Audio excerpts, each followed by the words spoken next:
मैं मीरा, इस देश की बेटी। इस देश में बेटियों को कन्या कहा जाता है। उसे लक्ष्मी, सरस्वती, माँ दुर्गा के रूप में देखा जाता है और नवरात्र के दिनों में तो साक्षात उसे घर घर में पूजा जाता है। फिर क्या हो गया कि आज वह अपने अस्तित्व की लड़ाई लड़ रही है। वह अपने जीवन की भीख मांग रही है। अरे बेटी तो हर घर की शान है, उसी से घर में रोशनी है। बेटी तो घरों को जोड़ती है। बेटियों के सम्मान में हम एक नाटक प्रस्तुत करने जा रहे हैं। इसका शीर्षक है बेटी बचाओ बेटी पढ़ाओ। मीरा, ओ मीरा, तुमने मुन्ना को कहीं देखा क्या? पता नहीं सुबह सुबह कहाँ चला गया। अभी उसने कुछ खाया भी नहीं, दूध भी नहीं पिया और स्कूल जाने की तैयारी भी तो करनी है। नहीं माँ, मैंने तो मुन्ना को नहीं देखा। मैं तो सुबह से बर्तन ही धो रही हूँ। माँ, मुझे भी स्कूल जाना है। मुझे पढ़ना लिखना बहुत अच्छा लगता है। मेरा भी दाखिला स्कूल में करा दो ना माँ। ए छोरी, बड़ी है स्कूल जाने वाली, घर के काम काज अच्छे से सीख ले। आगे चलकर यही तेरे काम आने वाले।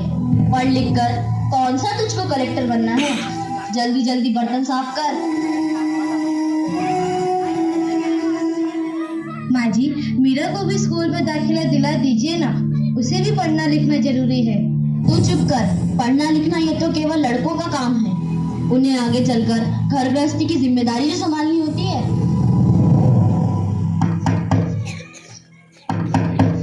अरे क्या हो रहा है? कौन किसकी जवाबदारी संभाल रहा है? और हमारी मीरा बेटी क्यों रो रही है? देखिए ना डॉक्टर दीदी, दादी मुझे स्कूल ही जाने नहीं देती। कहती है तुझे पढ़ लिख कर क्या करना है, आगे चल के चूल्हा चौका ही तो संभालना है। अरे यह तो बहुत गलत बात है माँ जी। क्या आपको नहीं लगता कि हम बेटियां भी पढ़ लिख कर आगे बढ़े? आज समाज बहुत आगे बढ़ गया है माँ जी। आप किस दुनिया की बात कर रही हैं? हम 21वीं सदी में जी रहे हैं।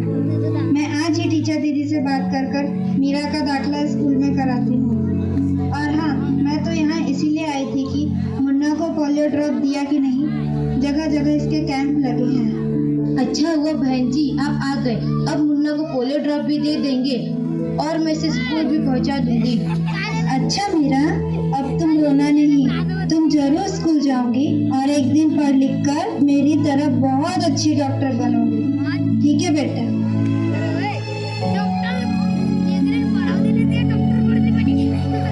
बहू, जरा एक गिलास पानी तो लाना। अभी नहीं बाबूजी। ये लीजिए बाबूजी। अरे ये देखो, अखबार में प्यारी बेटी के बारे में कितनी सुंदरता आई है। आओ मैं तुम्हें यह कविता पढ़कर सुनाता हूँ। कहती बेटी बाह पसार, मुझे चाहिए प्यार दुलार। बेटी की अनदेखी क्यों करता है निष्ठुर संसार। सोचो जरा हमारे बिन बसा सकोगे घर परिवार। गर्भ से लेकर यौवन तक मुझ पर लटक रही तलवार। मेरी व्यथा वेदना का अब हो स्थायी उपचार। जब माही जग में न होगी तो तुम जन्म किससे पाओगे। जब बहन न होगी घर आंगन में तो किससे रूठोगे, किसे मनाओगे।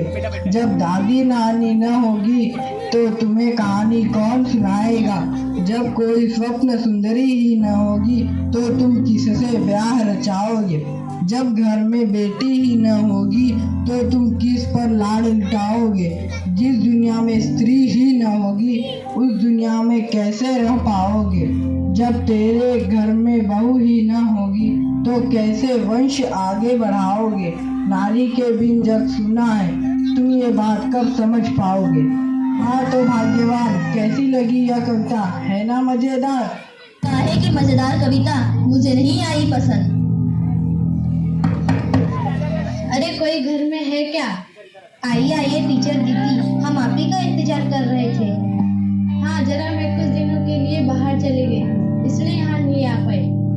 डॉक्टर बहन जी कह रही थी आपने मीरा का अभी तक दाखिला नहीं कराया। ये तो बहुत होनहार छात्रा है, हमेशा अच्छा अंक लेकर उत्तीर्ण होती है। हाँ, मैं भी तो यही चाहती हूँ कि मीरा स्कूल जाए, खूब पढ़े, पर मेरी यहाँ सुनता कौन है। हाँ हाँ, खूब पढ़ाओ लड़की को और बाहर भेजो। जब कुछ गलत सलत हो जाएगा ना तो मुंह छुपाने की भी जगह नहीं मिलेगी।